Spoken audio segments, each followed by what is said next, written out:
বলি, অনেকেই বলেন আরে ও তো ছেলে নেই, মেয়ে, পিন্ডি দেবে কে?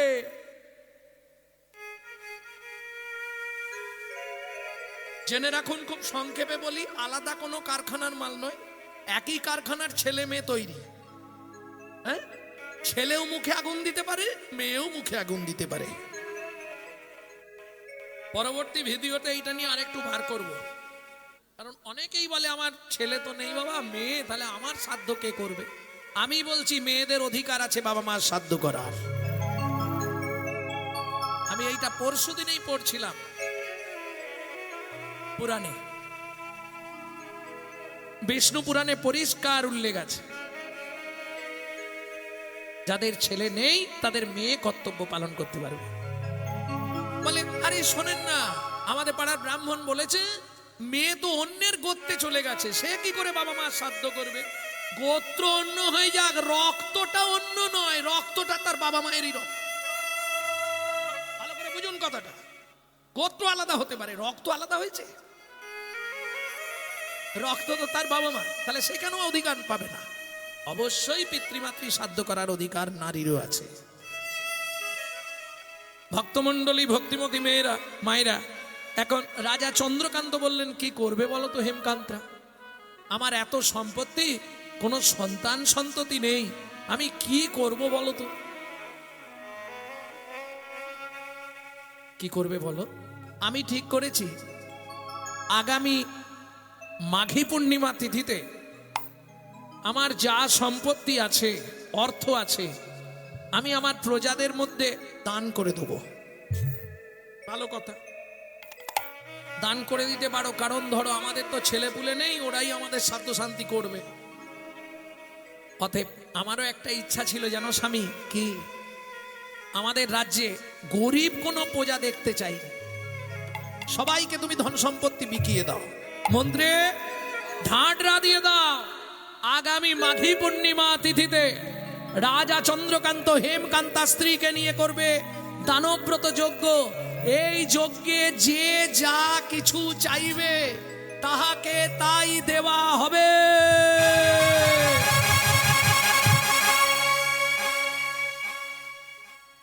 কিছু মনে করোনি যে একটু মধ্যবিত্ত ছিল না, সেও সেদিন গরিব সেজে নিয়েছে, ছেঁড়া পরে লাইন দিয়ে দিলেই হবে। যে যা চাইছে তাকে তাই দিচ্ছে। ভক্তমণ্ডলী, ভক্তিমতী মায়েরা, ঘরের ভিত সবসময় মজবুত করতে হবে। ভিত যদি মজবুত না হয়, এই বাপ আস্তে, তোরা ছটপট করছিস কেন? এই ভিত সব নরম, জানেন, নরম ভিতের ঘর, ওই জন্য এইরকম করছে। ভিত মনে দিন না হলে হবে না, আগে গোড়া ভালো করতে হবে। সন্তান গর্ভে থাকাকালীন মায়েদেরকে এই জন্য রামায়ণ, মহাভারত, গীতা, ভাগবত, হরি কথা শ্রবণ করতে বলা হয়। কেন? সে সন্তান হবে বিশুদ্ধ কৃষ্ণ ভক্ত।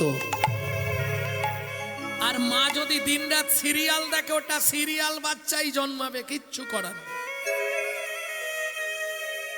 কি? সন্তান গর্ভে থাকাকালীন গোবিন্দের স্নানজল খেতে হয়, নারায়ণের তুলসী পাতা খেতে হয়, জগন্নাথের মহাপ্রসাদ খেতে হয়, তাহলে সন্তান দেখতে যেমন হোক সে পৃথিবীর বুকে একজন দিকপাল হয়ে জন্মাবে। আর মা যদি প্রত্যেক দিন ওই এগ রোল, চাউমিন, ফুচকা খায়, তাহলে ফচকে ফচকে ছেলে মেয়ে জন্মাবে। এই রাগ করুন, আমি সত্যিটাই বলছি, বিশ্বাস করো। তাহলে গোড়া ভালো করতে। এই একটা গল্প মনে পড়েছে, বলে নি, দাঁড়াও। এখন 3 মাতাল জানো,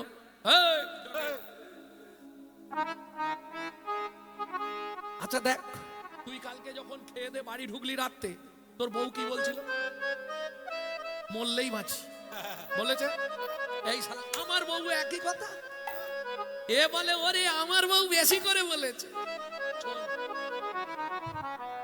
3 জনে ঘর বাড়িটা থাক, বউ ছেলে মেয়ে আছে, বাইরে যে জায়গাগুলো আছে লুকিয়ে 3 জনের জায়গায় বিক্রি করে দিয়ে টাকা নিয়ে কলকাতা পালিয়ে, তাহলে ওখানে গিয়ে 100 তলায় ঘর ভাড়া নেবো, হ্যাঁ, আর বসে বসে মদ খাবো আর শুয়ে থাকবো, কেউ ঝামেলা করতে পারবে না, বউও কিছু বলবে না, পাড়ার লোকেরাও কিছু বলবে না। কিরে যাবি?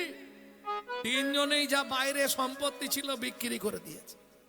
তিনজন, হরি, মধু আর ভোলা, তিনজনেই টাকা পয়সা নিয়ে চংপট কলকাতা। কোথায় ভাড়া নিবি? বলে যে হোটেলটা 100 তলা। শালা 100 তলার ওপরে ঘর ভাড়া নিয়েছে।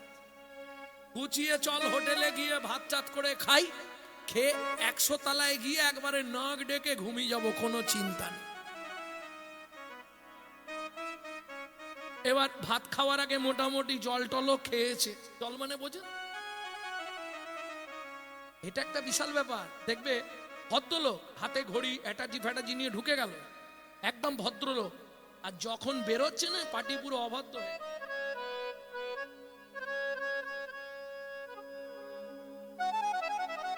তা তিন বন্ধু মিলে খেয়েছে। এইবার 100 তলা চল গিয়ে শোব। বলে ওরকম কইনিস, চল উঠে যাবো এক্ষুনি, লিফটে উঠে যাবো। যেই লিফটে উঠে সুইচ মেরেছে, পাটি কারেন্ট নেই। 100 তলা উঠবে কি করে? বলে শোন, এক একজনের জীবনী বলে যা, তোর জীবনে কি কি ঘটেছে। তুই যে কালো মেয়েটাকে ভালোবেসেছিস, আমি সব জানি। সেই সব ব্যাপারটা কি হলো সেইটা তুই বল, তারপর আমারটা বলবো, লাস্টে ভোলারটা বলবো।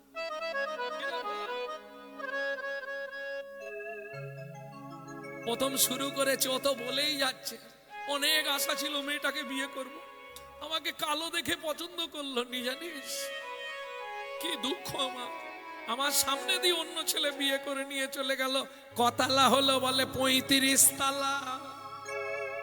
ঠিক আছে, হ্যাঁ 35 তলায় এসে গেছি, আর চিন্তা নেই। এবার আমি বলি, আমি যাকে ভালোবাসতাম দেখতে হয়তো ভালো নয়, কিন্তু মেয়েটা ভালো ছিল, আমাকে রিজেক্ট করে দিল কেন? পেটটা মোটা বলে।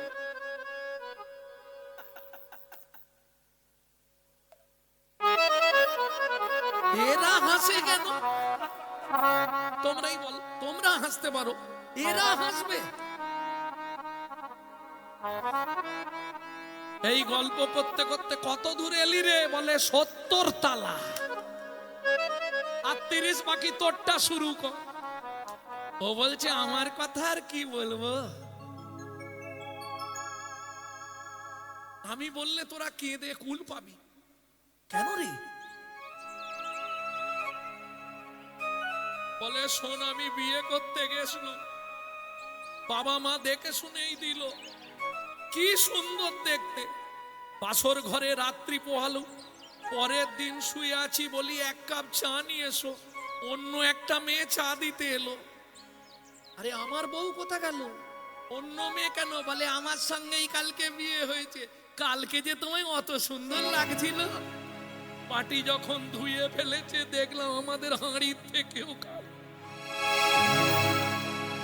কালকে ফর্সা দেখলাম, আজকে এত। দুঃখের কথা কাকে বলবো? 100 তলায় এসে গেছি, আর চিন্তা নেই, কারেন্ট নাই, থাক, উঠে তো পড়েছি। চল চাবিটা খোল, এবার নাক ডেকে ঘুমাবো। বলে ভাই কি খারাপ অবস্থা? কেন রে, কি হলো? বলে আরে যখন সেই সুইচ মারছিলাম না, হাতে হচ্ছিল নি বলে চাবি দিয়ে খুঁজছিলাম, চাবিটা নিচে রয়ে গেছে। কি তুই চাবি নিচে? হায় হায় হায় রে। অতএব গোড়াটা ভালো করতে হবে, বুঝেছো? গোড়া যদি ভালো না হয়, ওপরে গিয়েও লাভ নেই, আবার নেমে আসতে হবে। প্রেম সে বলো চৈতন্য মহাপ্রভু কি। এমন করে কাঁদলে কোথায় পাবি, আরে কাঁদলে কোথায় পাবি, এমন করে কাঁদলে কোথায় পাবি, তারে কাঁদলে কোথায় পাবি। সে যে মিলন ঘরে, সে যে মিলন ঘরে বসে আছে, মেরে দিয়ে উল্টো চাবি। এমন করে কাঁদলে কোথায় পাবি, তারে কাঁদলে কোথায় নিতাই গৌরী হরি হরি হরি। কাঁদলে কোথায় পাবি, তুই কাঁদলে কোথায় পাবি। কেঁদনি গো, সব দান করে দেবো, কোনো চিন্তা নেই। ওমা, মাঘী পূর্ণিমার দিন রাজা চন্দ্রকান্ত হেমকান্তা স্ত্রীকে নিয়ে এলেন নর্মদা নদীর তীরে। মন্ত্রী, সব এনেছো? একদম যে যা চাইবে পাবে, সব সাজিয়ে দিয়েছো? বেশ, একজন একজন করে বলো। বলো, মধুলাল তুমি কি নেবে? ওকে 2 বস্তা টাকা দিয়ে দাও। তুমি কি নেবে? মন্দির করে দিতে হবে, ওকে মন্দিরের জন্য 2 বস্তা মোহর দাও। তুমি কি নেবে? মহারাজ, আপনার হাতির দাঁতের পালঙ্কটা খুব পছন্দ হয়েছে। বাহ, মন্ত্রী, এ শালা আমাকে ঘুমাতে দেবে না আজ। আমার হাতির দাঁতের পালঙ্ককে দিয়ে দাও। তুমি কি নেবে? রাজমশাই আমাকে বস্ত্র দেবেন? ওকে 2 গাড়ি বস্ত্র দিয়ে দাও, সারা জীবন পড়বে। তোমার কি চাই? হ্যাঁ, 10 বিঘা জমি, হালের গরু 1 জোড়া। মন্ত্রী, ভালো হালের গরুটা আছে? আছে। ওকে দিয়ে দিও। আর জমি 10 বিঘে নয়, ও গরিব চাষি, ছেঁড়া জামা পরেছে। ও যতটা চায় ওকে ততটাই দিয়ে দিল। মন্ত্রী বলে, চল জমিতে, কোন জমিটা নিবি চল। এই মজা দেখো, লোভে পাপ, পাপে মৃত্যু। মন্ত্রী নিয়ে গেছে। মন্ত্রী তো ঘোড়ায় করে, ও তো হেঁটে হেঁটে। এই দেখ, এইটা সব থেকে ভালো জমি, এই জমিটা চলবে, একদম টানা জমি। বলে চলবে, এই জমিটা চলে যাবে। তাহলে নি?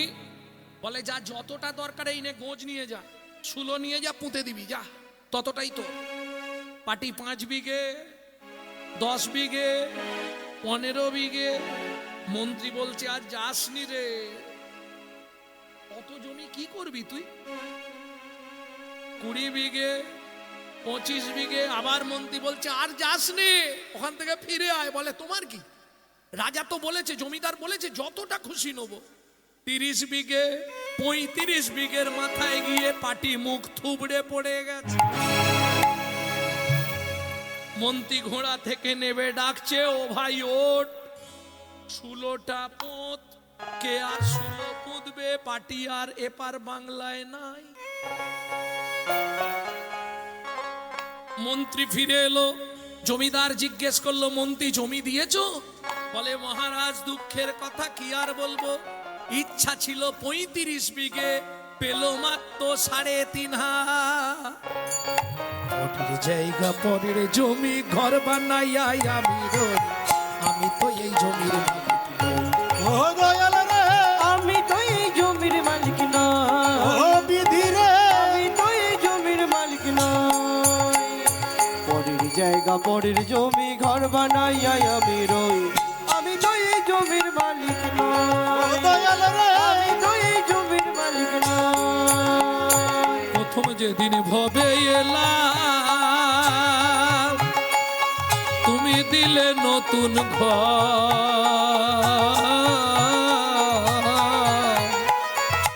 ঘরের কথা ভাবতে ভাবতে, ঘরের কথা ভাবতে ভাবতে, ঘরের কথা ভাবতে ভাবতে, ঘরের কথা ভাবতে ভাবতে, তোমায় করলাম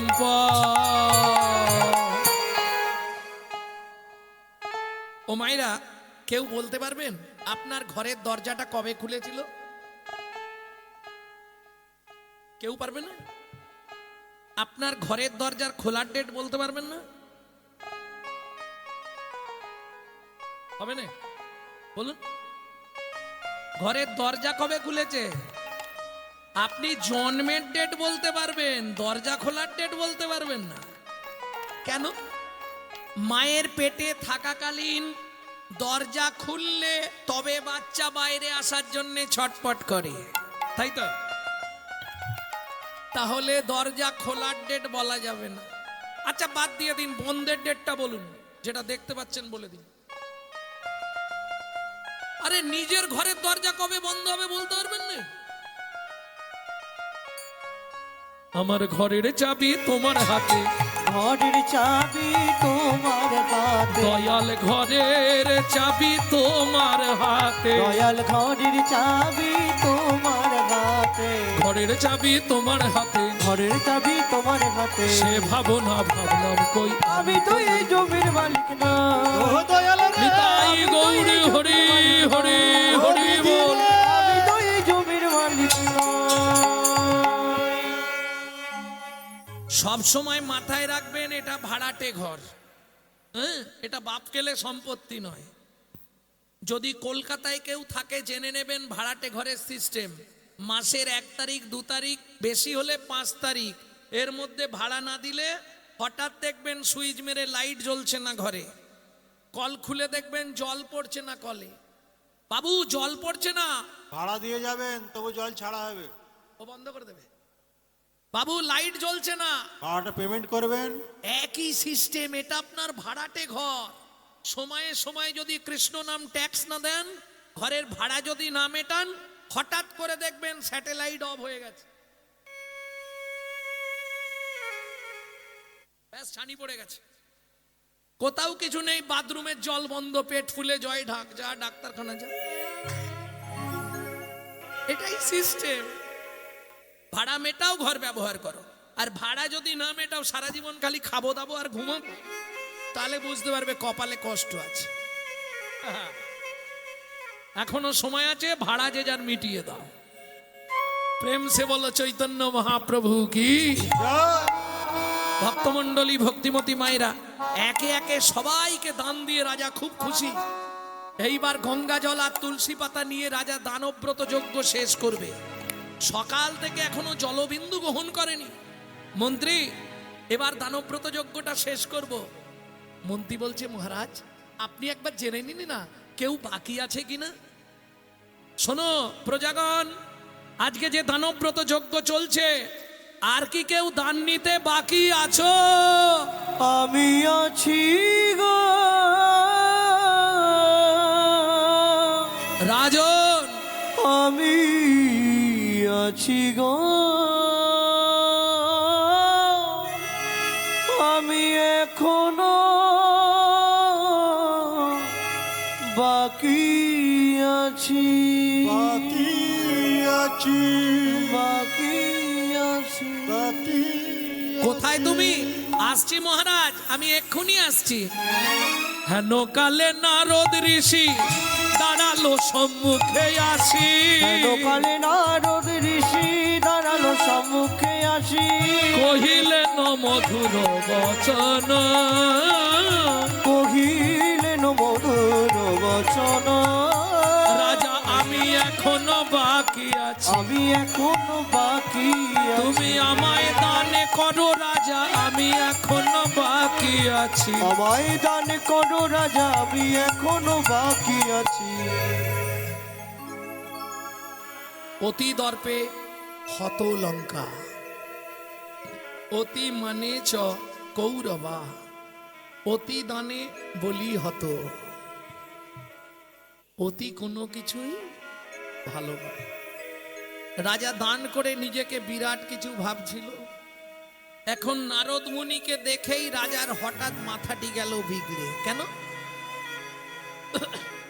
দূর হয়ে যা সম্মুখ হতে পেশনির কুমার, পেশনির কুমার, রাজা চন্দ্রকান্তে দান মাগো, কি সাধ্য তোমার? কি সাধ্য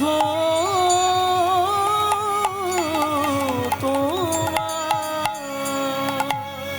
পেশনির কুমার দাসীর পুত্র হয়ে রাজা চন্দ্রকান্তের কাছে তুমি দান চাও? মন্ত্রে, একে মারতে মারতে বার করে দাও। দাঁড়ান মহারাজ, আপনার মন্ত্রী ঢাঁটরা দিয়েছিল বলে তবে আমি এসেছি। দান দেবেন না ভালো মুখে বলে দিলেই ফুরিয়ে যায়। কি কি হলো জানেন? 80 মণ দুধে 1 ফোঁটা গোচনা পড়ে গেল। কেন?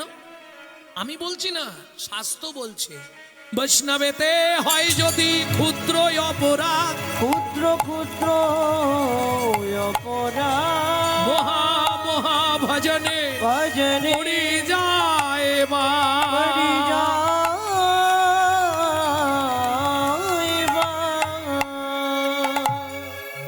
আস্তে অপরাধ হয়ে গেল। শুনুন মহারাজ, সকাল থেকে এখন পর্যন্ত যে দান আপনি করেছেন ওটা পাপে পরিণত হবে। মন্ত্রে, এই কে আছিস, একে ঘাড় ধাক্কা দিয়ে বার করে দে। দাঁড়ান, আমাকে বার করার প্রয়োজন নেই, আমি নিজেই চলে যাচ্ছি। তবে শুনুন মহারাজ, যাবার কালে একটা কথা বলে যাচ্ছি আমি, যে ব্যবহার আপনি আমার সঙ্গে করলেন এর জন্য আগত জন্মে আপনাকে নিষাদ কুলে চণ্ডালের ঘরে জন্ম নিতে হবে। ও মায়েরা, নারী পারে বাঁচাতে আর নারী পারে মারতে। এরা ভজনে জননী, সোহাগে ভগিনী, রমণে রমণী। এরা যদি কৃপা করে বাঁচালেও বাঁচাতে পারে, মারলেও মারতে পারে, স্বর্গও দেখাতে পারে, নরকেও ডুবাতে পারে। একটা গেলে পাঁচটা তার পিছু ধরে।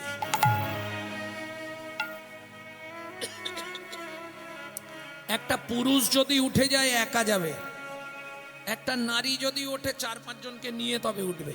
মিলিনি? ওই দেখে একটা দুটো ডেকে নিয়ে যাবে। চম্পার মা চনা, পিয়ার মা চনা, ও একা যাবে না। মানে নিজে তো গেলই, যেগুলো হচ্ছিল সেগুলোরও মাথা খেলো। এটা নারীর চরিত্র। তাহলে নারী বাঁচাতেও পারে। দূরে দাঁড়িয়ে ছিল রাজা চন্দ্রকান্তের স্ত্রী হেমকান্তা দেবী। যেই না নারদ মুনি ওই বলেছে, আর দেরি করেনি, ছুটতে ছুটতে এসে নারদ মুনির চরণে আছাড় খেয়ে পড়ল। ও গো মুনিবা,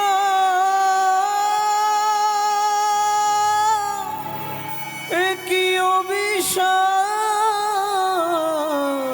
তুমি দিলে,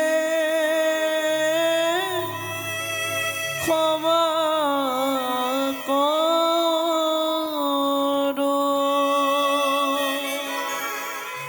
না জেনে না বুঝে আমার স্বামী, ওঠো মা, চরণ থেকে ওঠো। তোমার চরণে কঠিন অপরাধ করেছে। তুমি তো কৃপাময়,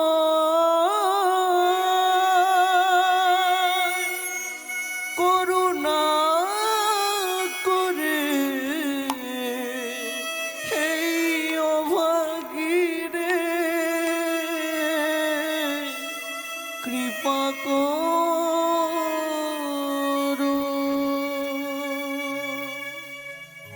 ও বিধি রে,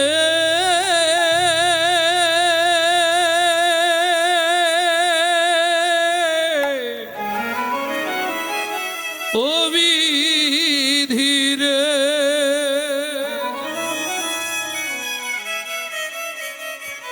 অর্জুন দাড়ির পাল্লা দুটো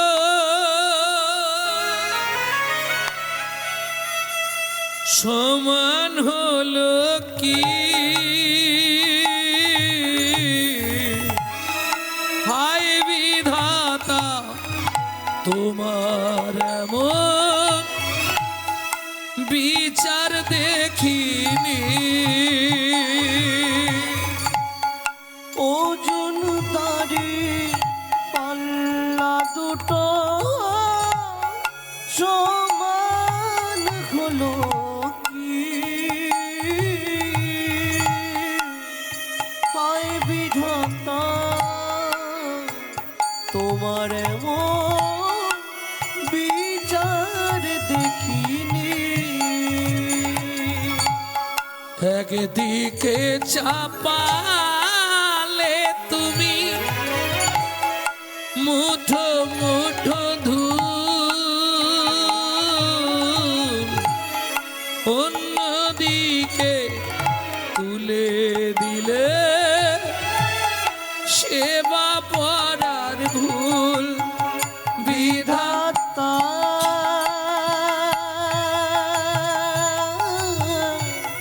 ও বিধাতা, এই কি বিচার বলো তোমার? মুনিবর, ওঠো মা। নারী জাতি এইভাবে সাধুগুরু বৈষ্ণবের চরণে চোখের জল ফেলতে নেই। মা ওঠো, বলো তুমি কি চাও? মুনিবর, নিষাদ কুলে চণ্ডালের ঘরে জন্মাবো, তাতে কোনো কষ্ট নেই মুনিবর, তাতে কোনো দুঃখও নেই মুনিবর। কর্মফল প্রত্যেককে ভোগ করতে হবে। কিন্তু মুনিবর, এ জন্মে অর্থ প্রচুর পেলাম, কিন্তু মা বলে ডাকবার মতো কাউকে পেলাম না মুনিবর। নিষাদ কুলে চণ্ডালের ঘরে জন্মাবো, তাতে কোনো কষ্ট নেই মুনিবর, শুধু একটা কৃপা আপনি আমাকে করুন। বলো মা, কি চাও তুমি? সঙ্গে সঙ্গে হেমকান্তা দেবী নারদ মুনির চরণটা ধরে বলছে, মুনিবর চাইবার আমার একটাই। বলো কি চাও মা? মুনিবর, নিষাদ কুলে চণ্ডালের ঘরে জন্ম নেব, তাতে কোনো আপত্তি নেই, কিন্তু একটি সন্তান পাই যেন মুনি, সে তো হরি ভক্ত হয়। নিতাই গৌর হরিবল। সন্তান পাই যেন মুনি, সে তো হরি ভক্ত হয়। তুমি এই কৃপা কর মুনি, এই কৃপা কর মুনি, ত্রিভুবন করবে জয়, একটি সন্তান পাই যেন মুনি, সে তো হরি ভক্ত হয়। একটি সন্তান পাই যেন মুনি, সে তো হরি ভক্ত হয়। তথাস্তু মা, ভগবান তোমার ইচ্ছা পূর্ণ করবে, সন্তানের দ্বারাই তোমার ভগবত দর্শন হবে। এত বলি নারদ মুনি করিল গমন, করিল গমন, রাজা রানী হইল দোহান, একত্রে মর। একত্রে মর। ভক্তমণ্ডলী, ভক্তিমতী মায়েরা, স্বামী স্ত্রী একসঙ্গে 7 জন্ম থাকা যায় যদি একটা ব্রত করা যায় 21 বছর, নির্জলা একাদশী ব্রত।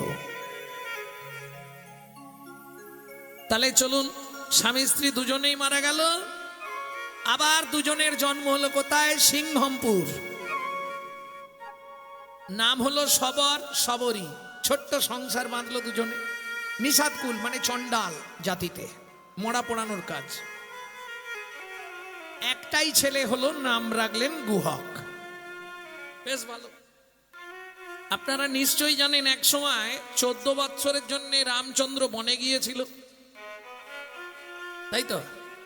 ওই বিমাতার পরামর্শে, কৈকেয়ীর পরামর্শে রামকে 14 বছর বনে দেয়া হলো, তাই তো? এটাও মিথ্যে কথা জানেন। আপনারা যদি বাল্মীকির যেটা জিস্ট আছে, জিস্ট সেটা পড়েন, দেখবেন এসব রামায়ণ সব মিথ্যা, সঠিক নাই। একমাত্র বাল্মীকির জিস্ট যারা পড়েছেন তারা জানবেন। যেমন দেখবেন এই কীর্তিবাসী রামায়ণে আছে না, ফুলগু নদীর তীরে সীতা বালির পিণ্ডি দিয়েছিল, আছে না? বাল্মীকি রামায়ণ পড়বেন। চিত্রকূট পর্বতে মন্দাকিনী নদীতে পিণ্ডদান হয়েছিল, দেখেছেন? আলাদা হয়ে যাবে,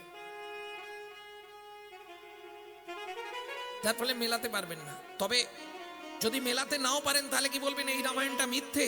না, কীর্তিবাস লিখছে এটা কোনো ব্রহ্মাণ্ডে হয়েছে, অনন্ত কোটি ব্রহ্মাণ্ড তো, ভাববেন না একটাই রাম। অনন্ত কোটি ব্রহ্মাণ্ড ছিল যখন ত্রেতা যুগে, অনন্ত কোটি রাম ছিল। এ মাথায় ঢোকালে কাল থেকে ব্যবসা সব বন্ধ হয়ে যাবে।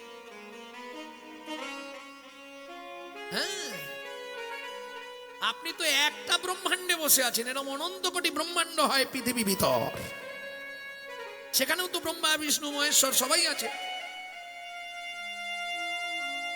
কোনো না কোনো ব্রহ্মাণ্ডে হয়তো ওটা হয়েছে। তা যাই হোক, যারা বলেন যে কৈকেয়ীর পরামর্শে রামকে 14 বছর বনে দেয়া হলো, এটা কিন্তু মিথ্যে কথা। তাহলে সত্যিটা কি? যেদিন রামচন্দ্রের রাজ্য অভিষেক হবে, আগের দিন রাত্রিতে রাম গেলেন কৈকেয়ীর কাছে, ছোট মা কিরে রাম, এত রাত্রে? ওমা, তুমি একটা উপকার করবে কি? বাবা কালকে আমাকে রাজ সিংহাসনে বসিয়ে দেবে। তুমি এক কাজ করো না, ভরতকে বসাতে বলো, আর আমাকে 14 বছরের জন্য বনে পাঠিয়ে দিতে বলো। এটা তুমি বললেই হবে। বাবা তোমাকে বর দেবে বলেছিল, তুমি চেয়ে নাও না। রাম, এটা যদি আমি করি, জগৎ আমার গায়ে থুতু দেবে, জগৎ আমার দিকে আঙুল তুলবে। এটা আমি করব না। লোভ দেখালো ভগবান। কি লোভ দেখালো জানেন? শোনো মা, তুমি যদি আমার এই উপকারটা করে দাও, আমি কথা দিলাম পরজন্মে তোমার গর্ভে জন্ম নেব। তোমার গর্ভে জন্ম নেব, তোমার গর্ভেই জন্ম নেব, তোমার গর্ভেই জন্ম নেব। তুমি আমায় দিলে আমিও দেবো, তোমার গর্ভে জন্ম নেব। তুমি আমায় দিলে আমিও দেবো, তোমার গর্ভে জন্ম নেব। এবার বলুন, কোন নারী না চায় কৃষ্ণকে কোলে পেতে? কোন নারী না চায়? সবাই চায়। কইকেই কথাটা গিলে নিল। রামকে 14 বছরের জন্য বনে পাঠানো হলো। কিন্তু কইকেই জানতে চেয়েছিল, বল না রাম, 14 বছরের জন্য তুই কেন বনে যাবি? তখন রাম বললে, মা, একটা গোপন কারণ আছে। ওই কারণটা জানেন তো? না বলবো? গোপন কারণটা কি? শিব দুর্গার বিয়েতে, শিব দুর্গার বিয়ে হয়েছিল জানেন তো? সে এক বিভৎস ব্যাপার। শিব বাগছাল বেঁধেছিল সাপ দিয়ে। আর দুঃখের বিষয়, ভাগ্নেকে নিমন্ত্রণ দেয়নি। ভাগ্নেটাকে জানেন তো? নারদকে। ও গিয়ে করেছে কি, একটা ব্যাঙ ছেড়ে দিয়েছে। এইবার সাপ তো ব্যাঙ দেখলেই চলে যাবে।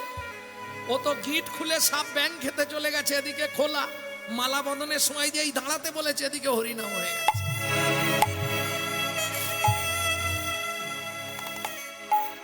এই শিব দুর্গার বিয়েতে পুরোহিত ছিলেন ব্রহ্মা। ব্রহ্মা দুর্গার ওই রূপজ্যোতি দেখে রতি খলসিত হয়ে গেছিল। ব্রহ্মরতি বালির গায়ে লেগে গেল। 60,000 বালির গায়ে পা দিয়ে রগড়ে দিল। ব্রহ্মরতি নষ্ট হবার নয়, তারা জন্মগ্রহণ করলো 60,000 বাল্য খিল্ল মুনি। কথা দিয়েছিলেন, আমি রাম অবতারে তোমাদের ইচ্ছা পূর্ণ করব। গেলেন, কি ইচ্ছা করলেন? তাদেরকে সাধনা করার উপদেশ দিলেন। আজ থেকে তোমরা সাধনা করতে থাকো, এই ত্রেতা যুগ থেকে। তাহলে সত্য যুগে সৃষ্টি হলো শিব দুর্গার বিয়ে। যত যে ভালোবাসা করুক, যদি প্রশ্ন করা হয় পৃথিবীতে প্রথম ভালোবাসা কারা করেছিল? শিব আর দুর্গা। প্রথম প্রেমের নিশানা হচ্ছে শিব দুর্গা। ভক্তমন্ডলী, ভক্তিমতী মায়েরা, তাহলে সত্য যুগে জন্মালো। ত্রেতা যুগে এসে রামচন্দ্র বললেন, 14 বছর ধরে শিক্ষা দিলেন তাদেরকে। ওই বনভ্রমণ কালে কি শিক্ষা দিলেন? তোমরা সাধনা করতে করতে তোমাদের এই মুনি দেহটা, এই পুরুষ দেহটা গোপী দেহ হয়ে যাবে। আগত দাপর যুগে এই সাধনার দ্বারা তোমাদের পুরুষ দেহ যখন গোপী দেহ হয়ে যাবে, আগত দাপর যুগে গিয়ে তোমরাই হবে সাধন সিদ্ধা গোপী।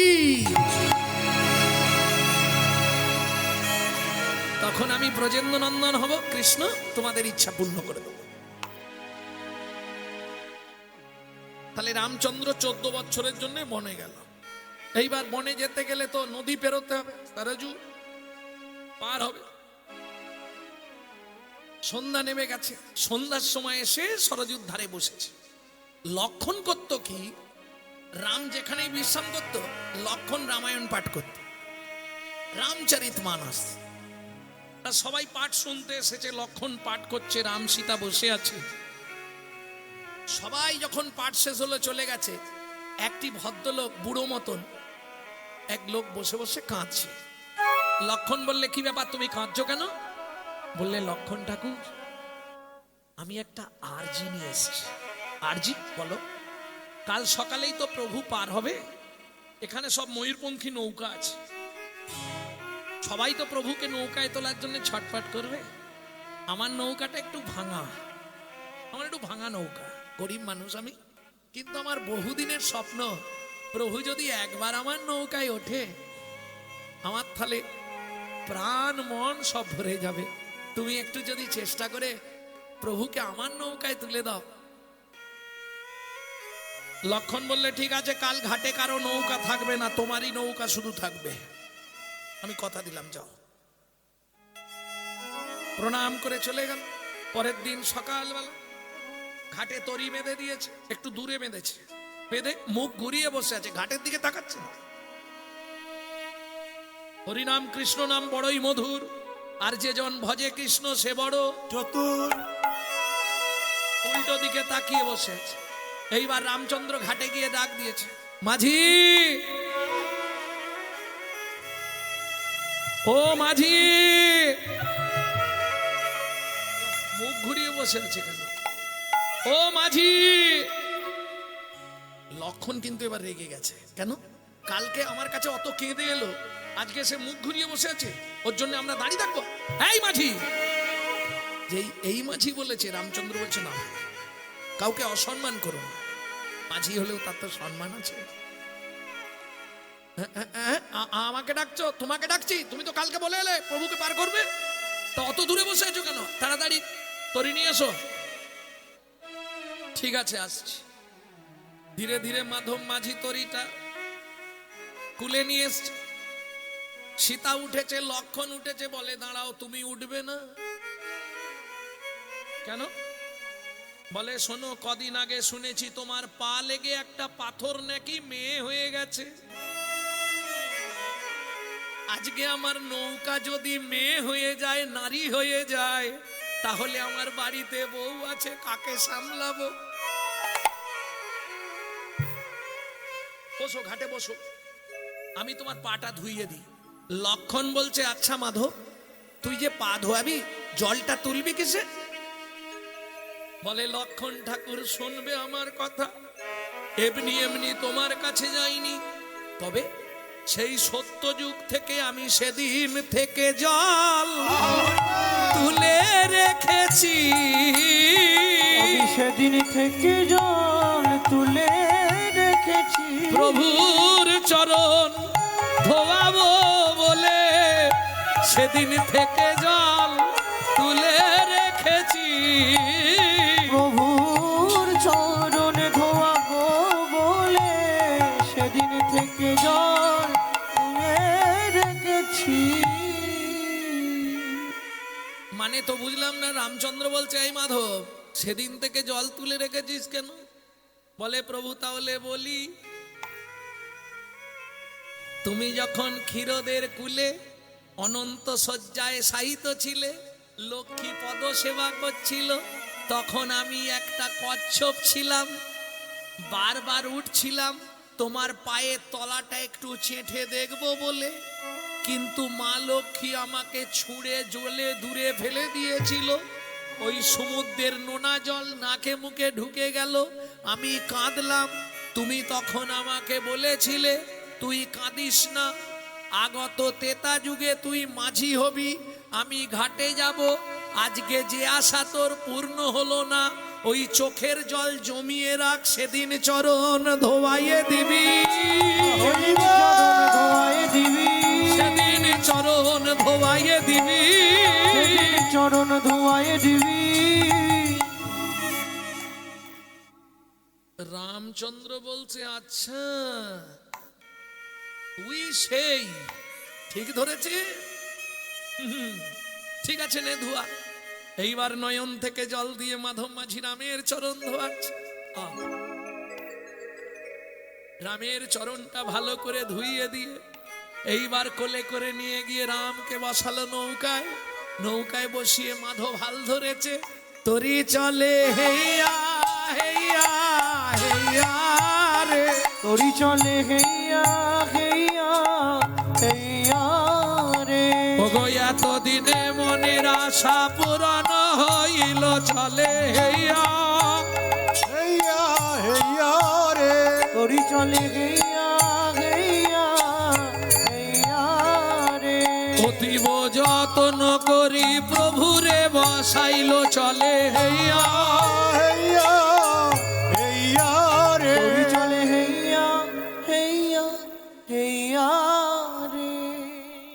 দিয়েছে। আরে মাধব হাল ধর, হাল ছাড়লি কেন? মাধব হাল ছেড়ে দিয়ে তরির মধ্যে লাফাচ্ছে, আর যত এইরম করছে নৌকাটা কিরম করছে। ভগবান বলছে রামচন্দ্র, এ মাধব এটা কি করছিস তুই? বলে তোমাকে একটা শিক্ষা দেবার জন্য করছি। আমাকে শিক্ষা দিবি? কি শিক্ষা মাধব? বলে প্রভু এবার তুমি ভাবো, এই জগৎ সংসারে যে তরণী, সেই তরণীতে যখন ঢেউ লাগে, সংসার যখন টলমল করে, প্রভু একবার মনে মনে ভেবে দেখো তখন জীবের দুঃখ কেমন লাগে। জীবের দুঃখ কেমন লাগে, জীবের দুঃখ কেমন লাগে, জীবের দুঃখ কেমন লাগে। তুমি ভগবান, তোমার যদি এমন লাগে তাহলে জীবের কেমন লাগে?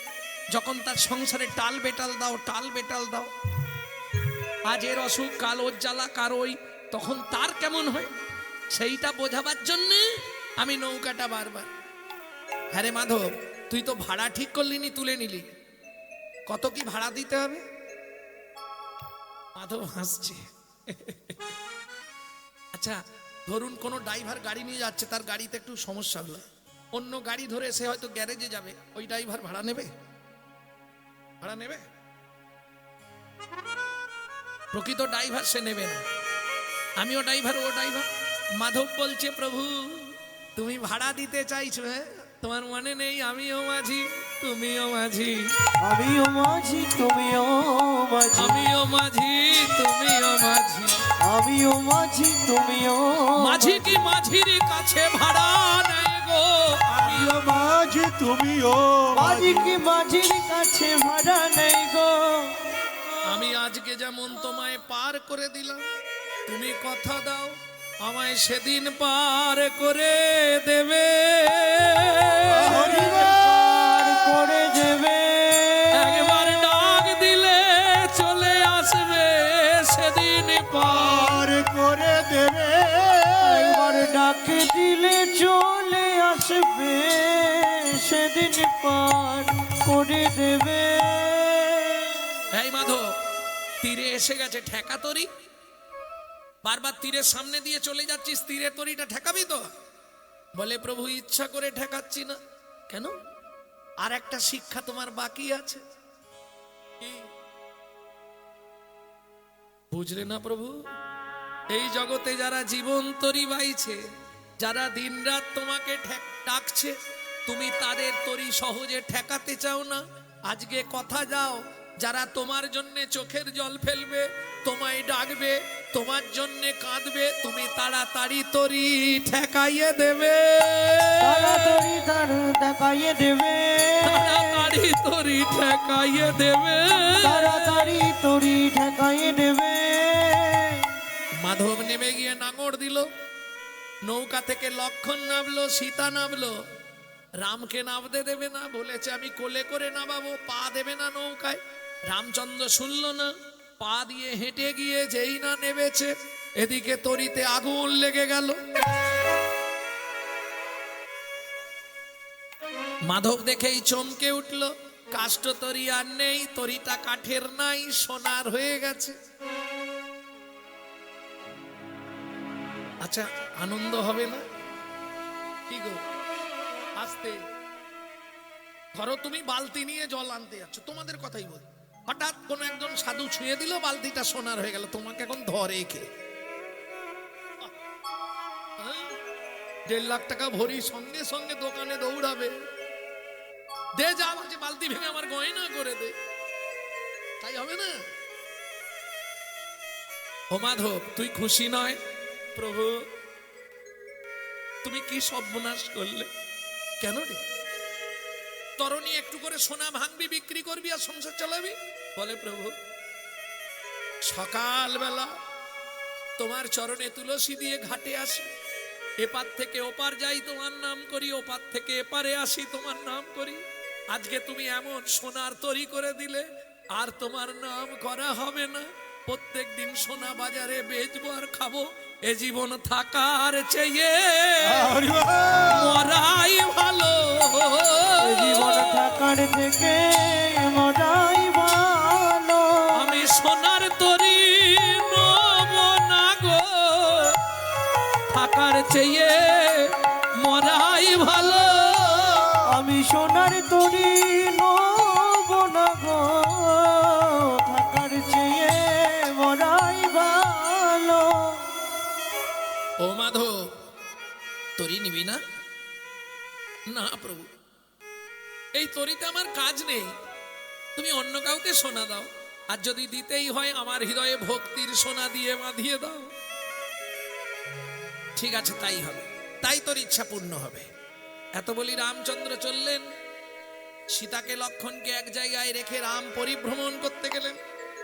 এই পরিভ্রমণ করতে করতে গভীর জঙ্গলে রাম প্রবেশ করে ফেলেছে।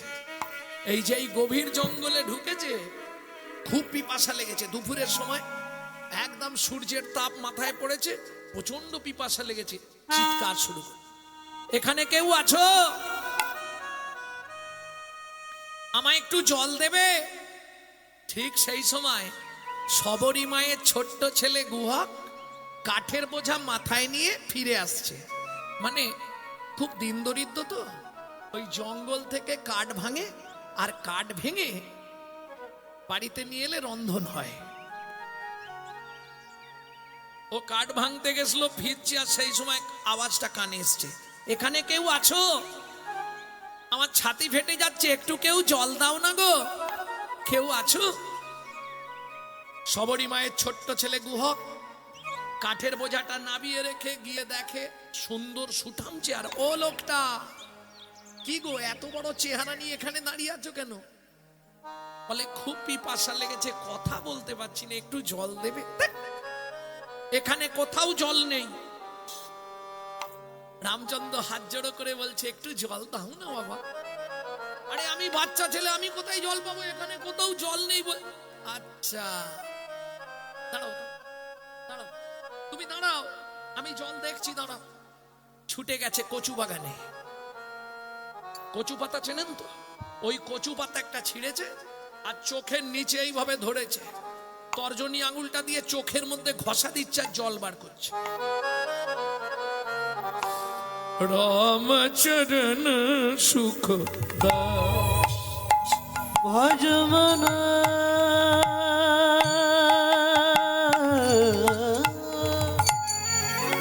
ভজমন মন ভজমন রামচরণ সুখ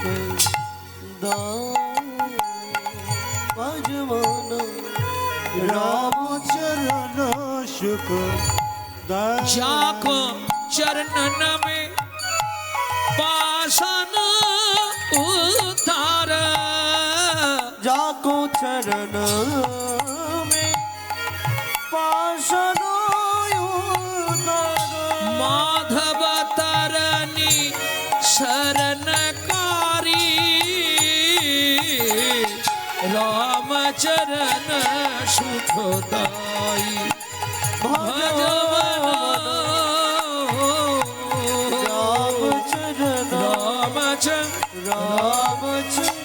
रामचरण सुख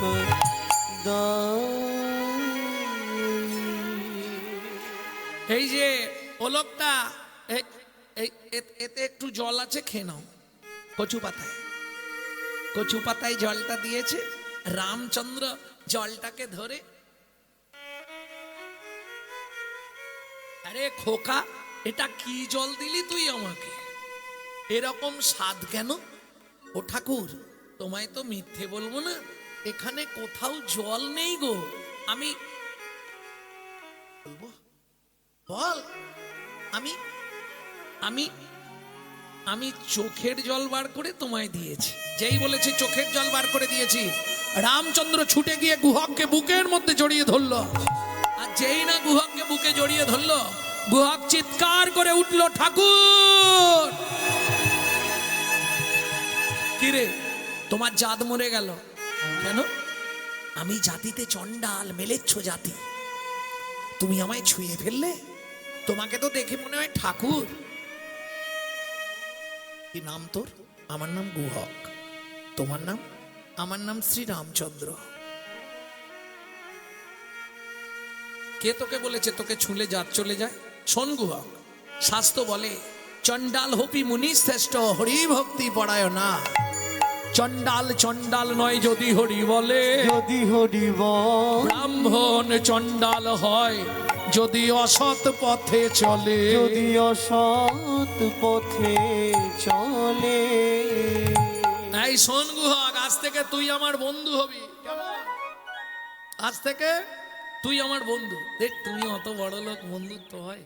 হ্যাঁ, আজ থেকে তুই আমার বন্ধু। বেশ, ঠিক আছে, আমি আসছি। কাঠের বোঝা নিয়ে গুহক নাচতে নাচতে যাচ্ছে, মনে খুব আনন্দ।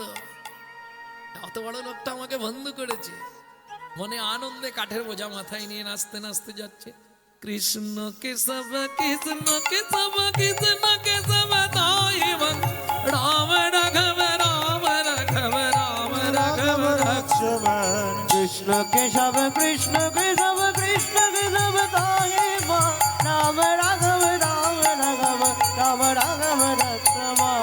কৃষ্ণ কেশব কৃষ্ণ কেশব কৃষ্ণ কেশব ত্রাহি মন রাম রাঘব রাম রাঘব রাম রাঘব लक्ष्मण কৃষ্ণ কেশব কৃষ্ণ কেশব কৃষ্ণ কেশব নিতাই গৌর হরি হরি হরি বল। রাম রাঘব লক্ষ্মণ। কিরে গুহক, এত দেরি হলো? ও মা, কাঠটা নামাই আগে বলছি।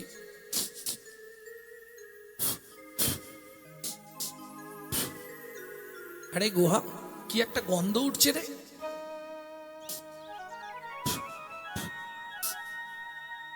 কিসের গন্ধ? ওমা মা, একটা লোক না খুব পিপাসায় কাঁদছিল, আমি কচু পাতা ছিঁড়ে চোখের জল বার করে তাকে খাইয়ে দিয়েছি। সে কি রে? তারপর সেই লোকটা আমাকে জড়িয়ে ধরেছিল, আর জানো মা, সেই লোকটার গায়েরই এই গন্ধটা এইরকম। সবরী মায়ের চোখে জল এসে গেল। গুহক, সত্যি কথা বল, তুই কাকে জল খাইয়েছিস? এই যে মৃগমদ কস্তুরীর গন্ধ ভগবানের অঙ্গ ছাড়া কারো অঙ্গে হয় না। ও গুহক রে, ও গুহক রে, তার পরিচয় আমায় খুলে বল। আমায় খুলে বল। গুহক বলে, মা গো, জানি না, চিনি না, কোনো দিন দেখি নাই। জল চাইলো, জল দিলাম, বন্ধুত্ব করলো। হ্যাঁ রে গুহক, তার নাম বলেনে? নামটা বলেছিল। হ্যাঁ গো, তোমরা আবার বাইরে থেকে এসে বসছো কেন? বাড়ি যাবে না নাকি? 10:30 তো মনে হয় ভেজে গেছে। হ্যাঁ? একবার করে উঠতেছে, আবার এসে বসে পড়তেছে। এই ঠান্ডার মধ্যে তোমরা পারো বটে। গুহক, ও গুহক, শোন না। কি মা? আমি তো তোর মা। হ্যাঁ, কোনোদিন তোর কাছে কিছু চাইনি না, আজকে একটা জিনিস চাইবো, দিবি বাবা? আমা ওইরকম করে বলছো কেন? তুমি বলো না কি দিতে হবে। গুহক, এই দেখো, ছেলের কাছে মা কেমন হাত জোড়ো করেছে, লোকে দেখলে কি বলবে? হাতটা নামিয়ে বলো। না রে গুহক, ও গুহক, তোর বন্ধুকে একবার আনবি। কেন মা? এইবার বলি ব্যাকগ্রাউন্ডটা। শবরী মা হচ্ছে মতঙ্গ মুনির শিষ্য, যাদের আরাধ্য ভগবান হচ্ছে শ্রীরামচন্দ্র। যখনই শুনেছে যে রামচন্দ্র শবরী মায়ের মাথাটি গেছে ঘুরে, খোকা একবার তোর বন্ধুকে আনবি? তুমি বলছো, আমি গিয়ে বলবো। তবে শোনো মা, যদি আনতে হয় আসতে 2-1টা মিথ্যে কথা বলতে হবে। বলবো কি খোকা? মিথ্যে যদি বলিস কান ধরে বলবি। কেন কান ধরে বলবো? কেন? শবরী মা বলছে কানে গুরুদেব থাকে, গুরুদেবের কাছে ক্ষমা চেয়ে নিবি, তাহলে ঝামেলা নেই। মিথ্যে বলবি কিন্তু গুরুদেবের কাছে ক্ষমা চেয়ে নিবি যে আমি এই কারণে মিথ্যে বলছি। মানেটা বুঝলেন না? ধরুন কোনো এই দিদি ভাইরা দাদাদের পকেট থেকে পকেট মার করে দিয়েছে, এইবার দাদা সকালবেলায় উঠে বলছে আমার পকেটে 500 টাকা 3টে নোট ছিল, একটা দেখছি 2টো গেল। তখন আপনাকে মাথা ছোঁয়াবে, মাথা ছুঁয়ে বলতে হবে। কিভাবে বলবেন? শিখে নিন আমার কাছে, এটা শেখানো যাবে না, তাহলে অসুবিধা আছে। শিখে দিলে কাল থেকে চোট হতে শুরু হবে। তখন দাদারা, এখানকার দাদারা সব ফোন করতে শুরু করবে। যে কথা ভগবান, আমি নয়, এটা ভগবান শিক্ষা দিয়ে গেছে। এক হাতে যমুনার বাড়ি নিল, যমুনার জল, আর একটা হাত রাধা রানীর মাথায় রেখে বলল আজ যাব কাল ফিরে আসবো। তাহলে ভগবানও মিথ্যে কথা বলে না, মাথা ছুঁয়ে মিথ্যে বলেনি। ব্যাপারটা কি করলো দেখুন, জলটা নিয়েছে তো, হাতটা ফাঁকা করে দিয়েছে, জল সব পড়ে গেছে। আর মাথাটা দিয়েছিল, মাথায় যে হাতটা দিয়েছিল, আজ যাব কাল ফিরে আসবো, হাতটা নেড়ে বললে কাল ফিরে আসবো। এই যে কাল ফিরে আসবো, মাথায় আর হাত নেই। তুমি বিশ্বাস,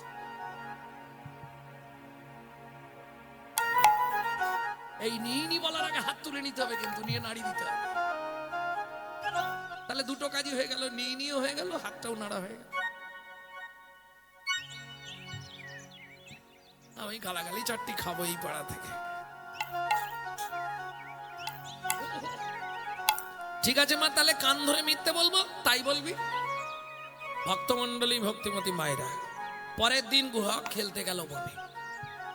সারা জঙ্গল খেলাধুলা করে কাঠ কুড়িয়ে কাঠ আনবে, কাঠ এক ধারে ফেলে রেখেছে। বন্ধুদের বলছে তোরা কাঠগুলো নিয়ে চলে যা, আর আমি আজকে সন্ধ্যের সময় বাড়ি যাব। কেন? সন্ধ্যে না হলে তো রামচন্দ্র ফিরবে না। যেই একটু একটু বেলা ডুবছে, ওই গাছের তলায় বসে গান গাইছে। যদি বসে থাকে তাহলে তো রাম চলে যাবে, দেখবে না। গান গাইলে রাম ঠিক লক্ষ্য করবে। এই গানটি আপনাদের শোনাবো। গানটি আমার দাদুর দাদু গাইতো, শশীভূষণ চক্রবর্তী কীর্তন করতেন। তারপরে গাইতেন দাদুর বাবা মাধব চক্রবর্তী, তারপরে গাইতেন দাদু যতীন্দ্রনাথ চক্রবর্তী, তারপরে গাইতেন বাবা কালীপদ চক্রবর্তী। এখন আমি গাইছি গৌরাঙ্গ সুন্দর চক্রবর্তী। সবাই আশীর্বাদ করবেন, আমার পরবর্তী জেনারেশন তৈরি হচ্ছে, আমারই পিছনে একমাত্র সম্পদ গৌরব কৃষ্ণ চক্রবর্তী। তাই গৌর হরি বল। এই যে গানটি শোনাবো, এই গানটি শিখেছি আমি আমার মায়ের কাছে।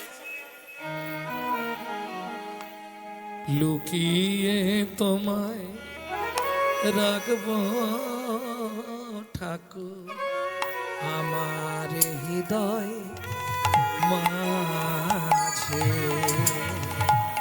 লুকিয়ে তোমায় রাখবো ঠাকুর আমার হিয়া মাঝে। আমি মনে মনে তোমার পূজা, আমি মনে মনে তোমার পূজা করব সকাল সাজে, আমার হিয়া মাঝে। লুকিয়ে তোমায় রাখবো ঠাকুর আমার হিয়া মাঝে। নাইবা যদি দেবদাসীরা তোমার মাথায় চামর ঢোলায়, ক্ষতি কি তাই শঙ্খ ঘণ্টা, বলো ক্ষতি কি তাই শঙ্খ ঘণ্টা। নাইবা যদি বাজে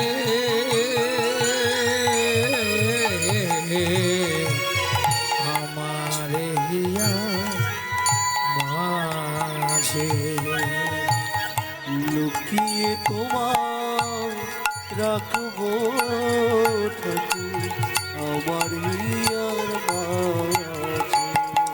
লুকিয়ে তোমার রাখবো ঠাকুর আমার হিয়ার মাঝে। কিরে গুহক, এখানে বসে আছিস? সন্ধে হয়ে গেল, বাড়ি যাবি না? ঠাকুর পায়ে লেগেছে, হাত কিন্তু কানে আছে। মিথ্যে বলছে, পায়ে লেগে গেছে, যেতে পারছি না। ভগবান বলে তাহলে আমি কাঁধে করে তোকে দিয়ে আসবো বাড়িতে। তাহলে তো ভালোই হয়। মনে মনে ভাবছে তুমি যদি কাঁধে করে আমাকে দিতে যাও তাহলে মাকে ডেকে তোমাকে দেখিয়ে দেবো। একটা কাজ হলো। ভগবান মনে মনে ভাবছে গুহক রে, তোকে যদি একবার কাঁধে তুলতে পারি আমারও ভালো হয়। কেন জানিস? সেদিন তুই আমাকে তোর চোখের জল খাইয়ে তৃষ্ণা নিবৃত্তি করেছিস। আজকে যদি তোকে একবার কাঁধে তুলতে পারি, তোর চরণ দুটো বুকে চেপে ধরে আমি নয়ন জলে ধোবাইয়ে দেব। হরি হরি বল। নয়নে জলে চরণ ধোয়াইয়ে দেব। গুহক সেদিনের ঋণ আমি শোধ করিব। নয়ন জলে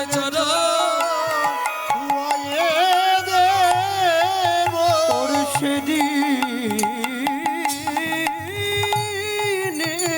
ঋণ শোধ করিব। নয়ন জলে চরণ ধোয়াইয়ে দেব। তোর সেদিনের ঋণ শোধ করিব। নয়ন জলে চরণ ধোয়াইয়ে দেব। সেদিনের দিনে শোধ করিব। নয়ন জলে চরণ ধোয়াইয়ে দেব। ওঠ, কাঁধে ওঠ, তোকে দিয়ে আসি। উঠবো কি করে? কেন? পিঠে পা দিয়ে ওঠ। না না, ওরে বাপরে, পিঠে পা দেবো না। তাহলে আমি ওই গাছের ডালটাই উঠছি, তুমি নিচে গিয়ে দাঁড়াও, আমি ঝুপ করে তোমার কাঁধে বসে পড়বো।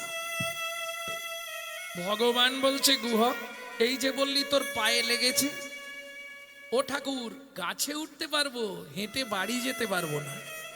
ভগবান বলে আচ্ছা আচ্ছা আচ্ছা, বুঝতে পেরেছি, ঠিক আছে ওঠ। গুহক গাছের ডালে উঠলো, ভগবান গিয়ে নিচে দাঁড়ালো। গুহক দুই পা দিয়ে, দুই কাঁধে পা দিয়ে বসেছে। কথাটা বোঝা গেল তো? যদৃশ গৌরচন্দ্রিকা তদৃশ লীলা। গৌরচন্দ্রিকায় কি শুনেছিলেন? ভক্ত ভগবানকে কাঁধে নিয়েছে, সেইটা শোধ দিতে গিয়ে এবার ভগবান ভক্তকে কাঁধে নিচ্ছে। সবসময় গৌরচন্দ্রিকার সঙ্গে লীলার যেন মিল থাকে। যাদৃশ গৌরচন্দ্রিকা তাদৃশ লীলা অনুরূপ। ঠিক আছে ওর দুই দিকে পা দিয়ে বসেছে, আর ভগবান রামচন্দ্র এইভাবে পাটা ধরেছে। গুহক ভগবানের মাথাটা ধরেছে। কি মজা দেখো। খানিকটা এসে গুহক বলছে ঠাকুর দাঁড়াও। কেন দাঁড়াবো? কেন? চুপচাপ দাঁড়াও, আমি নামবো। কেন নামবি কেন গুহক? ও গুহক, নামবি কেন? আমাকে নামিয়ে দাও।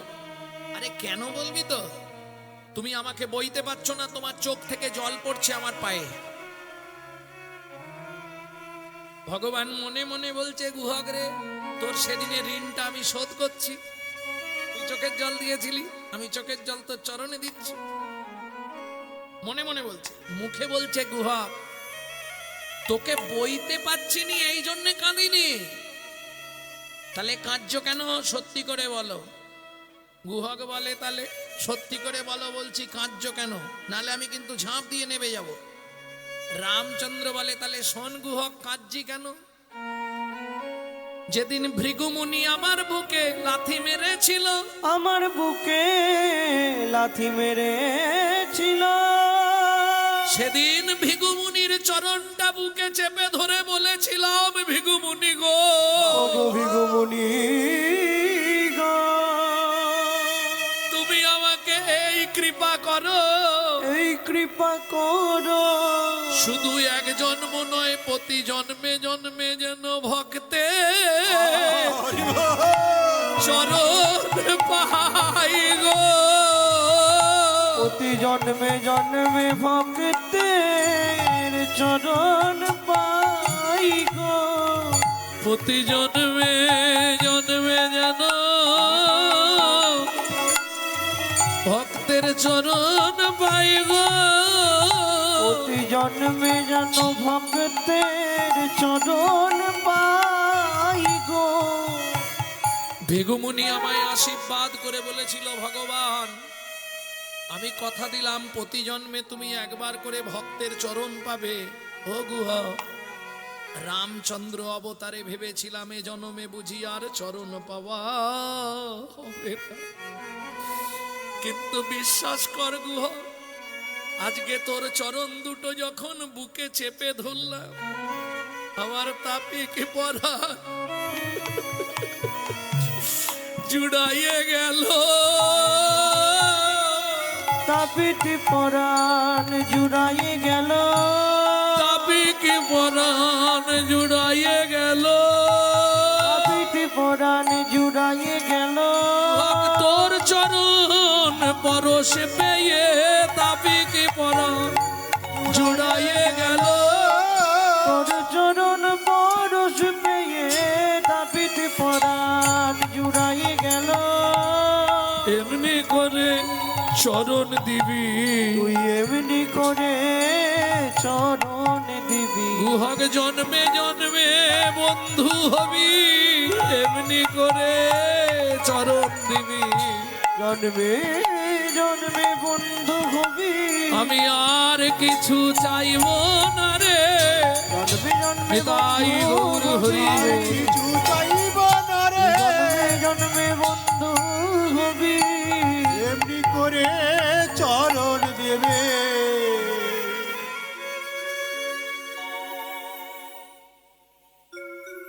এখনো কতটা,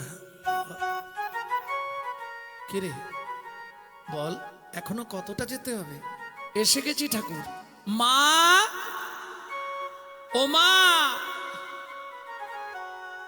অমৃত নিন্দিত বাণী ভুবন মঙ্গল ধ্বনি, অমৃত নিন্দিত বাণী ভুবন মঙ্গল ধ্বনি, আর তাহে স্নেহের সহিতে, আর তাহে প্রেমের সহিতে, সবরীর কর্ণে আসি প্রবেশিল সুধারাশি, খবরির কর্ণে আসি প্রবেশিল সদারাশি, হিয়া ধরি রহে চমকিতে, ইয়া ধরি রহে চমকিতে। সবরীমা হাত জোড়ো করে, আরে গুহক কোথায় উঠেছিস তুই? নাপ তাড়াতাড়ি। গুহক ঝাঁপ দিয়ে নামলো। রামচন্দ্র বলে, কিরে পায়ে ব্যথা নেই? না ঠাকুর, সেরে গেছে। ও আচ্ছা। সবরীমা হাত জোড়ো করে বলছে, প্রভু এসেছো যখন এখান থেকে ফিরে যাবে, একবার আমার ঘরে চলো, যদি কৃপা করে এলে প্রভু এই দুঃখিনীর দুয়ারে, যদি কৃপা করি এলে প্রভু এই দুঃখিনীর দুয়ারে, আমি নয়ন বাড়ি তুলে রেখেছি, চরণ ধোবার তরে, যদি কৃপা করে করে এলে প্রভু এই দুঃখিনীর দুয়ারে, যদি কৃপা করে এলেন প্রভু দুঃখিনীর দুয়ারে। শাস্তে বলে অতিথি বৈমুখ হলে পুণ্য যায় রসাতলে। কিছু মুখে না দিয়ে তো আমি যেতে দেব না। তোমার ভয় নেই প্রভু? কথা দিচ্ছি জাতিতে চণ্ডাল মোড়া তোমায় অন্ন নাহি দেব, অন্ন নাহি দেব, পাকা মিষ্টি ফল আছে একটা ভোজন করাইব। ভোজন করাইব। রামচন্দ্র বললে হবে না মা। কেন হবে না? আমি যখন বনে আসছিলাম পিতা দশরথ আদেশ করলো, রাম বাবা একটা কথা কান খুলে শুনে রাখ, বলো বাবা, কারো ঘরে না যাইবা, কিছু না খাইবা, কিছু না খাইবা, 14 বছর বনে বনে ভ্রমণ করিবা। ভ্রমণ করিবা। বাবার আদেশ পিতৃ আজ্ঞা আমি লঙ্ঘন করতে পারবো না, কারো ঘরেও যাব না, কিচ্ছু খাবো না। সবরীমা মূল্য এত আশা করে আমি তুলে রেখেছিলাম তোমার জন্য ফল, তুমি খাবে না? বেশ, আমাকে ফল খাওয়ানোর তোমার খুব ইচ্ছা। আমার গুরুদেব বলেছিল আগের ভাগ রামচন্দ্রের জন্য তুলে রাখবি, প্রভু একদিন তোর কাছে আসবে। দেখো এলে তুমি, অথচ একটা ফল তুমি মুখে দাও না। বললাম তো খাবো না, তবে কথা দিতে পারি কি আগত দাপর যুগে আমি হব ব্রজেন্দ্রনন্দন কৃষ্ণ। তুমি জন্ম নেবে মথুরা থেকে 5 কোষ দূরে যমদা নগরে। যমুনা পার হয়ে, মথুরা থেকে যমুনা পার হয়ে তুমি বৃন্দাবনে ফল বেচতে আসবে। আমি কথা দিলাম সবরীমা, কি আমি সেদিন ফল চেয়ে খাবো, সেদিন ফল চেয়ে খাবো, আমি সেদিন ফল চেয়ে খাবো, সেদিন ফল চেয়ে খাবো। বলি মাগো তোমায় কথা দিলাম, সেদিন ফল চেয়ে খাবো। মাগো তোমায় কথা দিলাম, আর মনের ইচ্ছা মিটাইব। ও মাগো তোমায় কথা দিলাম, ইচ্ছা পুরাইব। ও মাগো তোমায় কথা দিলাম। সেদিন ফল চেয়ে খাবো। ভক্তমণ্ডলী, ভক্তিমতী মায়েরা, চলুন সবরই মারা গেল। শেষ জন্ম, তৃতীয় জন্মে জন্মালেন মথুরা থেকে 5 কোষ দূরে যমদা নগর। কিরাত কিরিতানি মানে বেদ আর বেধিনী। বৃন্দাবনে আপনারা অনেকেই জানেন না, এটা জেনে নিন। বৃন্দাবনের নিয়ম, রাধা গোবিন্দ যুগলে থাকলে দুটি পাখি আছে, তারা কোনোদিন স্বামী স্ত্রী মিলিত হয় না। এ যদি উত্তরে যায় ও দক্ষিণে চলে যায়। ঠিক সকালবেলা যখন রাধা গোবিন্দের যুগল ভাঙে তখন তারা দুজন মিলিত হয়। এই সকালে তঞ্চু আর তঞ্চি দুজনে মিলিত হচ্ছিল। ব্যাদ করলো কি, পুরুষ পাখিটাকে তীরবিদ্ধ করে নিচে ফেলে দিল। তখন নারী পাখি অভিশাপ দিল, ব্যাদ তুই 3 দিনের মধ্যে অন্ধ হয়ে যাবি। ব্যাদ অন্ধ হয়ে গেল। বেধিনী অর্থাৎ কিরিতানি ওই মথুরার বাগান থেকে ফল পাড়ে, যমুনা পার হয়ে ফল বেচতে আসে বৃন্দাবনে। তোরা কে ফল নিবি রে, এলাম ফল ভিখিতে। ফল নিবিড়ে এলাম ফল বেচিতে, তোরাকে ফল নিবি রে, এলাম ফল বেচিতে। আমার ফল, আমার ফল, আমার ফল একবার খেলেই অমর হবে সে। ফল নিবি রে, এলাম ফল বেচিতে। তোরাকে ফল নিবি রে, এলাম ফল বেচিতে।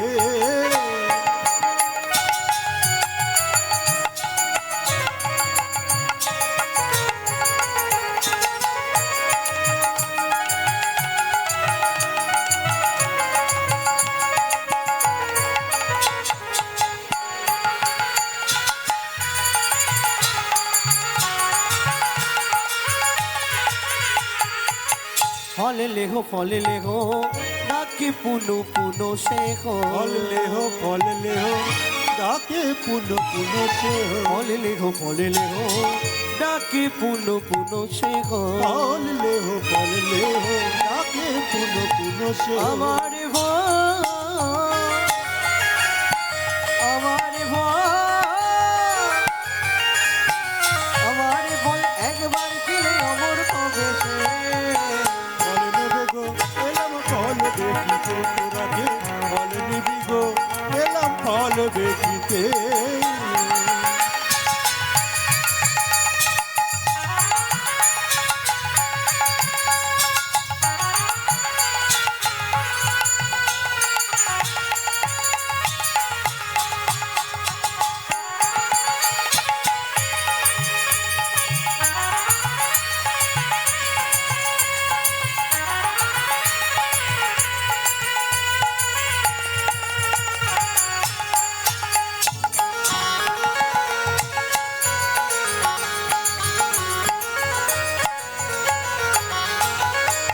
শুনি ব্রজ শিশুরায় ফল কিনি কিনি খায়।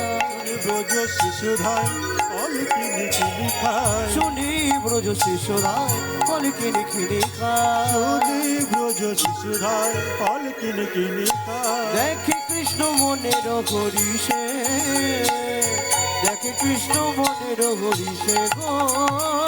দেখে কৃষ্ণ মনের হরিষে, দেখে কৃষ্ণ মনের হরিষে গো।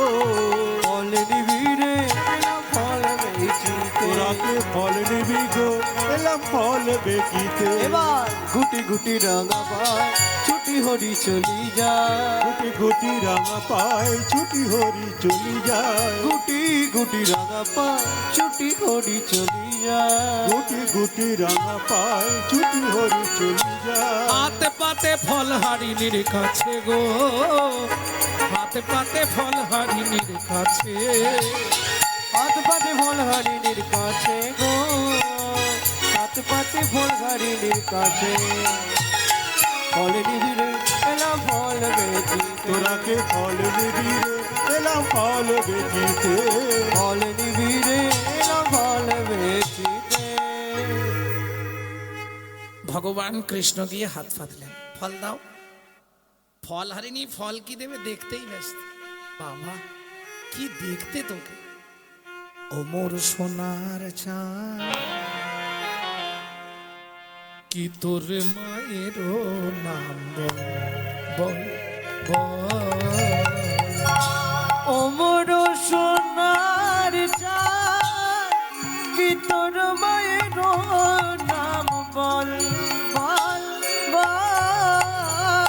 বহু জন্মের পুণ্য করি কে পুজিল হর গৌরী রে, পেল তারা তোর মতো এমন পুত্র ফল। ওমর সোনার চাঁদ, কি তোর মায়ের নাম বল বল বল। আচ্ছা, একটা ফল দেবে, মায়ের নাম বল, বাবার নাম বল, গোষ্ঠীর নাম বল। এই যে তুমি কি ভাবছো আমি এমনি এমনি তোমার থেকে ফল নেব নাকি?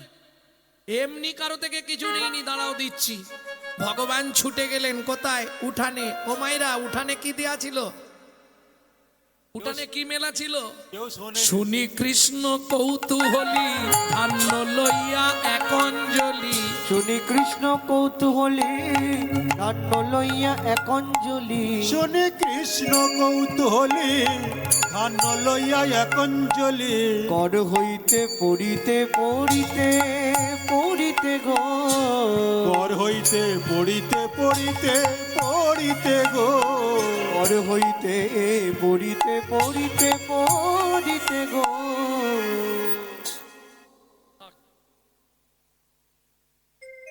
হাত থেকে ধানগুলো সব পড়ে যাচ্ছে। এই পড়তে পড়তে পড়তে পড়তে বাকি ছিল 6টা। অবশেষে 6টি ছিল, ফলহারিণীর ঝাঁকায় দিল। অবশেষে 6টি ছিল, ফলহারিণীর ঝাঁকায় দিল। 6টা ধান বেঁচেছিল, ছোট হাত তো সব পড়ে গেছে। 6টা আটকে ছিল আঙুলের ফাঁকে, 6টা ধান ঝাঁকায় দিয়ে দিয়ে দিয়েছে। বিড়বিড় বিড়বিড় করছে, কি বলছে যেন মনে মনে, তোমার 6টার ছুটি ঘটবে, 6টার ছুটি ঘটবে।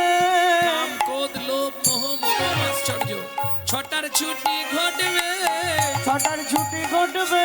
তবেই তুমি আমায় পাবে, যেদিন কাম কামনা দূরে যাবে। হরি এই তুমি আমায় পাবে, দূরে যাবে, হরি বল। দূরে যাবে, তুমি আমায় পাবে, দূরে যাবে।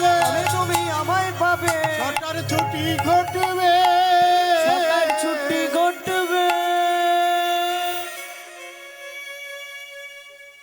দাদু এখনো এসে বসছো, আমি ছুটি ঘোষণা করছি। 6টার ছুটি ঘটে যাবে। দেখ কোন ফলটা নিবি। ভগবান বলছে যেটা তোমার খুশি দাও, ভালো ফলটাই দিয়েছে। ফল লইয়া ঋষিকেশ চলিলা ভাবে রাবে, ফল লইয়া ঋষিকেশ চলিলা ভাবে রাবে। ফল লইয়া ঋষিকেশ চলিল ভাবে রয়াবে। ফল লইয়া এ মনে মনে ফল হারি মনে মনে ভাবছে আর 4টে ফল আছে তো পাশের পাড়ায় বিক্রি করে বাড়ি যাবো। ফলের ঝাঁকাটা তুলে নিয়েছে মাথায়, চিৎকার শুধু ফল নেবে নাকি গো, ফল নেবে নাকি গো। এই রে ঝাঁকা এত ভারী লাগছে কেন, হনুমান পড়েছে নাকি দেখি। নাবিয়ে দেখেই বিস্ময় হলো, হতবাক কি ফলের ঝাঁকা হইল, ফলের ঝাঁকা হইল রত্নে পূরিত, ফলের ঝাঁকা হইল সোনা দানা মণিমাণিক্য ভর্তি হইল। ফল হারিনি বিস্ময় চিত, ফল গাড়িনি বিস্ময় চিত। খোকা দাঁড়া রে। ভগবান বলছে এখনো ফলটা কামড়াইনি, ফেরত নেবে? যদি ফেরত নাও নিয়ে নাও, আমি এখনো এঁটো করিনি, চাই না ফল। কিন্তু আমি ফলের বিনিময়ে কি এইগুলো চেয়েছিলাম, সোনা দানা মণি মাণিক্য। দুঃখ করো না ফল বালি। নর্মদা নদীর তীরে তোমার স্বামী দানব্রত যজ্ঞ করেছিল, সেই যজ্ঞে তোমার স্বামী বৈষ্ণব অপরাধ করেছিল নারদ মুনির চরণে।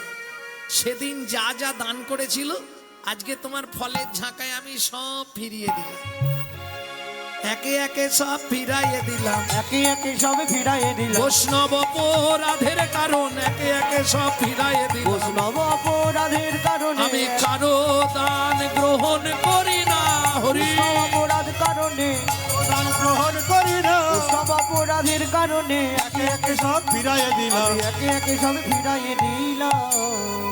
আমার প্রয়োজন নেই এসব, এসব আমার দরকার নেই। কি নেবে তুমি? ফলের ঝাঁকাটা তুলে ফল বালি একদম যমুনার জলে ছুঁড়ে ফেলে দিল। এ কি করলে? এক ঝাঁকা ভর্তি সোনা দানা মণি মাণিক্য তুই জলে ফেলে দিলে। নেব না আমি এইসব। আছাড় খেয়ে পড়লেন ভগবানের রাঙা চরণ। তবে তারে দেখাইলা আপন সর, তবে তারে দেখাইলা আপন সর, তবে তারে দেখাইলা আপন চরণ। রসরাজ মহাভাই দুই রূপ, রসরাজ মহাভাই দুই রূপ। ভক্ত সনে ভগবানের মিলন হইল, ভক্ত সনে ভগবানের মিলন হইল, ভক্ত সনে ভগবানের মিলন হইল। ভক্তগণ প্রেমানন্দে হরি হরি বলো, ভক্তগণ প্রেমানন্দে হরি হরি বলো। ব্রজলীলা গৌরলীলা ভাব সম্মিলন, ব্রজলীলা গৌরলীলা ভাবের সম্মিলন। রাম ললিতা জয় শ্রী রাধারম, রাম ললিতা জয় শ্রী রাধারম। উলুধ্বনি জয়ধ্বনি ভরিল ভুবন, ধ্বনি জয় ধ্বনি ভরিল ভুবন। স্বর্গ হইতে দেবে করে পুষ্প বরিশা।